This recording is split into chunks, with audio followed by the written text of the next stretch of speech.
Om Swastiastu. Perkenalkan, nama saya Dewo Nyoman Rai Indra Prayoga, NIM 176212110. Yang terhormat Bapak Inyoman Gede Mahaputra ST MSc PhD selaku penguji 1 dan Bapak Insinyur Made Suryanata Prabawa ST MR selaku penguji 2 dan sekaligus pembimbing.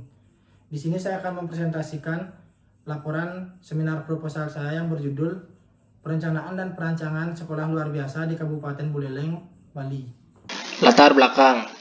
Berdasarkan data dari Dinas Sosial Pemberdayaan Perempuan dan Perlindungan Anak Provinsi Bali, tercatat pada tahun 2019 jumlah penyandang disabilitas tertinggi terdapat pada Kabupaten Buleleng yang berjumlah 1.807 jiwa. Tetapi dari banyaknya penyandang disabilitas di Kabupaten Buleleng, hanya 12% jiwa yang mengenyam pendidikan atau pelatihan hidup. Maka dari itu, hal ini patut untuk ditindaklanjuti. Perencanaan dan perancangan sekolah luar biasa di Kabupaten Buleleng ini memiliki lokasi di Jalan Seririt Singaraja, Kecamatan Buleleng. Karena pada lokasi ini sudah memenuhi persyaratan dengan lokasi yang strategis dan dapat menjangkau anak-anak penyandang disabilitas di Kabupaten Buleleng.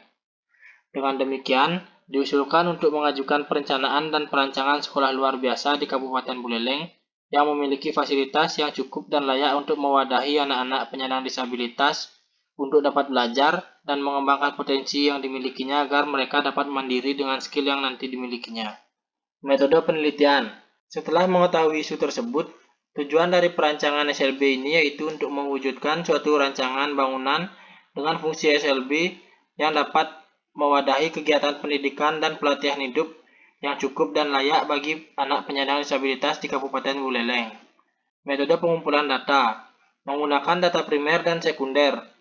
Data primer berupa data observasi lapangan dan wawancara, dan data sekunder merupakan studi literatur berupa jurnal, buku, situs internet yang terkait dengan judul yang diangkat.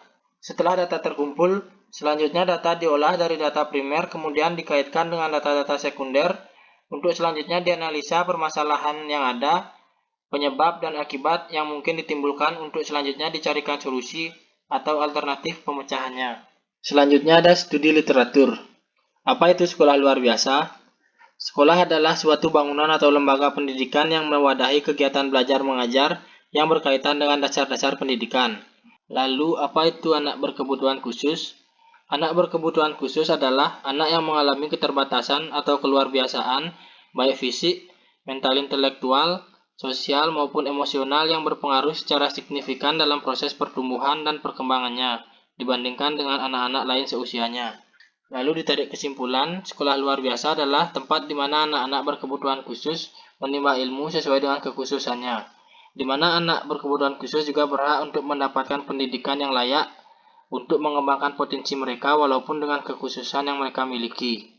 Adapun jenis-jenis penyandang disabilitas, yang pertama ada tunanetra. Tunanetra adalah kondisi di mana seseorang memiliki hambatan dan keterbatasan dalam indera penglihatannya. Lalu ada tunarungu, merupakan kondisi di mana seseorang memiliki hambatan dan keterbatasan dalam indera pendengaran. Lalu ada tunagrahita, merupakan sebuah kondisi di mana seseorang memiliki keterbelakangan mental atau disebut juga dengan retardasi mental.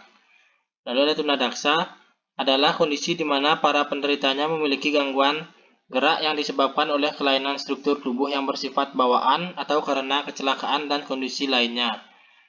Lalu terakhir ada tunalaras, adalah sebuah kondisi di mana seseorang memiliki hambatan dalam mengendalikan emosi dirinya dan bertingkah laku kurang sesuai aturan.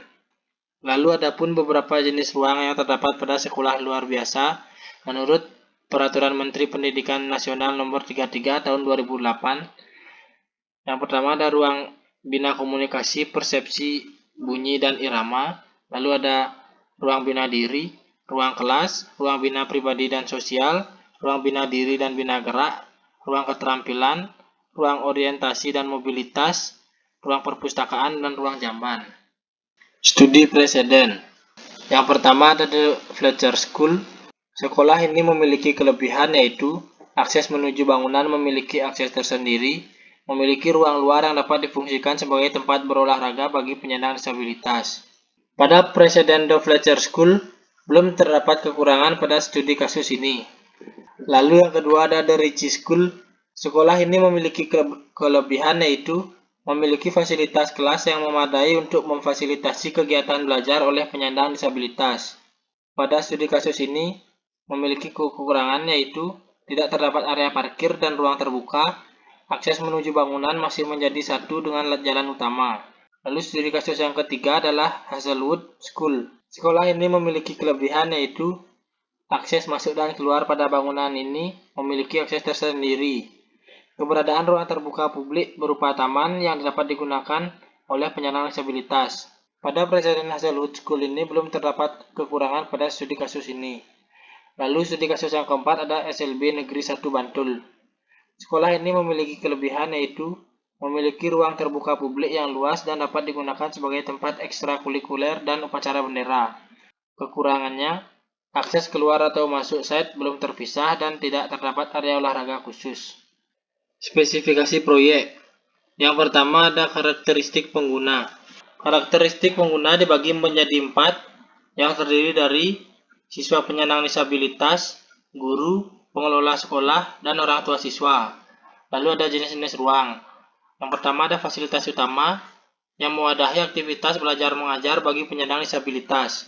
Lalu ada fasilitas penunjang yang mewadahi kegiatan penunjang pada saat berlangsungnya proses belajar mengajar bagi penyandang disabilitas. Lalu yang terakhir ada fasilitas servis, merawat fasilitas yang ada pada sekolah luar biasa ini. Persyaratan arsitektur. Yang pertama ada ukuran dasar ruang.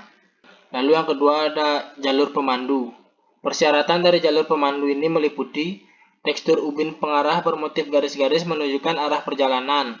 Lalu ada tekstur ubin peringatan, memberi peringatan terhadap adanya perubahan situasi di sekitarnya. Yang ketiga ada rambu dan marka. Persyaratan dari rambu dan marka ini meliputi background rambu tidak membuat silau, mudah dibaca dan menggunakan simbol internasional. Lalu yang keempat ada rem. Persyaratan dari rem ini meliputi kemiringan suatu rem di dalam bangunan tidak boleh melebihi 7 derajat. Kemiringan suatu rem yang ada di luar bangunan maksimum 6 derajat. Panjang mendatar dari suatu rem dengan perbandingan antara tinggi dan kelandaian 1:8 tidak boleh lebih dari 900 cm. Lebar minimum dari rem adalah 95 cm tepi pengaman dan 120 cm dengan tepi pengaman. Muka datar atau boardrest pada awalan atau akhiran dari suatu rem harus bebas dan datar sehingga memungkinkan sekurang-kurangnya untuk memutar kursi roda dengan ukuran minimal 160 cm. Rem harus dilengkapi dengan pegangan rambatan atau handrail yang dijamin kekuatannya dengan ketinggian yang sesuai. Pegangan rambat harus mudah dipegang dengan ketinggian 65-80 cm. Lalu yang kelima ada tangga. Persyaratan dari tangga ini meliputi harus memiliki kemiringan tangga kurang dari 60 derajat, harus dilengkapi dengan pegangan rambat atau handrail minimum pada salah satu sisi tangga. Pegangan rambat harus mudah dipegang dengan ketinggian 65 sampai dengan 80 cm dari lantai. Pegangan rambat harus ditambah panjangnya pada bagian ujung-ujungnya dengan panjang minimal 30 cm. Lalu yang terakhir ada lift. Persyaratan dari lift ini meliputi toleransi perbedaan muka lantai bangunan dengan muka lantai lift, maksimum 1,25 cm. Ruang perantara untuk akses masuk keluar bagi penumpang harus disediakan dengan lebar ruangan ini minimal 185 cm. Panel luar yang berisikan tombol lift harus dipasang di tengah-tengah ruang lobi atau hall lift dengan ketinggian 90 sampai dengan 110 cm dari muka lantai bangunan. Yang terakhir, panel dari tombol lift dipasang dengan ketinggian 90 sampai dengan 120 cm dari muka lantai ruang lift. Ukuran minimal ruang lift adalah 140 x 140 cm. Spesifikasi proyek. Adapun beberapa persyaratan yang digunakan untuk memilih lokasi yang tepat bisa dilihat pada slide. Usulan, tema dan konsep umum. Konsep yang digunakan yaitu pembentukan karakter yang mandiri, yang artinya memfasilitasi penyandang disabilitas untuk mengembangkan diri atau potensi yang dimiliki oleh masing-masing siswa agar menjadi mandiri, memiliki skill dan mampu mengurus diri mereka sendiri. Adapun beberapa pertimbangan dalam menentukan konsep yaitu isu, tujuan, fungsi, lokasi, dan waktu. Lalu ada tema. Berdasarkan dari judul yang dipilih yaitu Perencanaan dan Perancangan Sekolah Luar Biasa di Kabupaten Buleleng, yang dimana bangunan ini memiliki fungsi sebagai bangunan sekolah yang nantinya akan ditujukan bagi penyandang disabilitas sehingga perlu dipikirkan kenyamanan bagi penyandang disabilitas yang akan menggunakan bangunan ini. Maka dari itu, tema yang cocok untuk perencanaan ini yaitu arsitektur tropis. Syarat kehandalan struktur. Syarat kehandalan struktur menurut Peraturan Menteri Pekerjaan Umum Nomor 29/PRT/M/2006. Yang pertama, pemeriksaan kehandalan bangunan gedung dilaksanakan secara berkala sesuai klasifikasi bangunan dan harus dilakukan atau didampingi oleh ahli yang memiliki sertifikasi sesuai dengan bidang yang sesuai.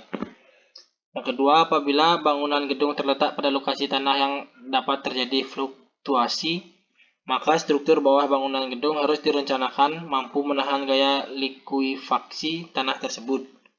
Yang ketiga, setiap bangunan gedung strukturnya harus memenuhi persyaratan keselamatan dan persyaratan kelayanan. Selama umur layanan yang direncanakan dengan mempertimbangkan fungsi bangunan gedung, lokasi, keawetan, dan kemungkinan pelaksanaan konstruksinya. Lalu yang terakhir, dalam perencanaan struktur bangunan gedung terhadap pengaruh gempa, semua unsur struktur bangunan gedung baik dari substruktur maupun struktur gedung haruslah diperhitungkan dalam memikul gempa rencana sesuai dengan zona gempanya. Lalu ada syarat kehandalan utilitas. Yang pertama ada sistem distribusi air bersih. Sistem penyediaan air bersih bertujuan untuk menyediakan air bersih ke seluruh bangunan yang memerlukan, khususnya pada toilet. Lalu yang kedua ada sistem pembuangan limbah. Sistem pembuangan limbah ini nanti dialirkan ke bak kontrol untuk kemudian dialirkan ke drainase kota. Dan yang terakhir ada sistem pembuangan air kotor. Sistem pembuangan air kotor memerlukan sistem instalasi untuk mengalirkan air buangan yang berasal dari toilet yang mengandung tinja dan urin. Lalu ada sistem transportasi vertikal berupa tangga dan sistem transportasi vertikal berupa lift. Metode pemrograman arsitektur. Dari data yang telah dikumpulkan dan disetujui, maka didapatkan data sebagai berikut. Mengidentifikasi masalah tentang penyandang disabilitas di Kabupaten Buleleng. Setelah itu, menentukan fungsi yang tepat untuk menanggapi masalah tersebut. Setelah fungsi ditentukan, maka lahirlah aktivitas apa saja yang akan ada pada fungsi yang akan dirancang. Setelah aktivitas ditentukan, maka muncullah kebutuhan ruang apa saja yang akan mewadahi aktivitas pada perencanaan tersebut. Lalu ada metode analisis keterkaitan dan hubungan ruang. Analisa pola hubungan ruang bertujuan untuk mendapatkan tata ruang yang optimal. Dalam hal ini diperlukan adanya pendekatan pola hubungan ruang makro dan mikro. Hubungan kelompok kegiatan makro menggunakan dua dasar pertimbangan sebagai berikut. Yang pertama, pola kegiatan pada kelompok dan sub-kelompok ruang. Dan yang kedua, tuntutan ruang dan keterkaitan antara kegiatan. Pola hubungan makro yang merupakan hubungan kelompok kegiatan diperoleh dari analisa dengan model matriks dan model gelembung. Jenis dan sumber data. Yang pertama ada data primer. Data primer merupakan suatu metode pengumpulan data dengan cara melakukan penelitian secara langsung di lokasi. Data primer didapatkan dengan cara observasi lapangan dan wawancara langsung. Yang kedua ada data sekunder. Data sekunder merupakan data atau informasi yang tidak berkaitan secara langsung dengan objek perancangan, tetapi data ini mendukung dari program perancangan sebagai teori yang dapat memperkuat permasalahan yang ada. Data sekunder berupa studi literatur dan data-data di internet yang berhubungan dengan penelitian ini. Jadwal pelaksanaan. Penelitian pertama dilakukan di Dinas Sosial Pemberdayaan Perempuan dan Perlindungan Anak Provinsi Bali pada tanggal 5 November 2020 pada pukul 9 WITA sampai dengan 10 WITA. Lalu penelitian kedua dilakukan di SLB Negeri 1 Bandung pada tanggal 9 November 2020 yang dilakukan pada pukul 9 WITA sampai dengan 11.30 WITA. Rencana tahap berikutnya. Rencana pada tahap berikutnya yaitu merumuskan program fungsional, setelah itu kemudian merumuskan program ruang dan program site, lalu pada tahap selanjutnya yaitu tahap konsep di mana tahapan ini berisi konsep-konsep dasar, konsep entrance, konsep struktur, ruang dalam, dan ruang luar hingga konsep utilitas. Dan yang terakhir tahap desain. Tahap desain ini keluarannya berupa gambar 2 dimensi maupun 3 dimensi. Sekian presentasi dari saya. Mohon maaf jika ada kesalahan kata. Akhir kata saya ucapkan terima kasih. Om Santi Santi Santi Om.